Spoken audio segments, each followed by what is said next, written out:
RMC, #Mania.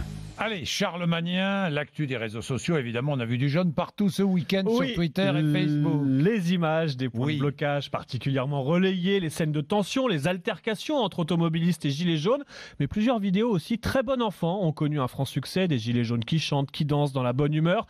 Gros succès pour les images d'Éric, le gilet jaune solitaire de Montluçon, qui s'est installé seul au milieu d'un carrefour, assis sur une chaise, et qui a passé 1 heure au milieu des voitures pour exprimer son ras-le-bol. Guerre de communication et d'intox sur les réseaux sociaux. Oui, certains gilets jaunes accusent le gouvernement de minimiser les chiffres et pour appuyer leur dire, certains diffusent n'importe quoi. Par exemple, cette photo de la place de Jaune à Clermont-Ferrand, bondée de gilets jaunes selon la légende. Il s'agit en réalité des supporters de l'ASM, l'équipe de rugby en 2017.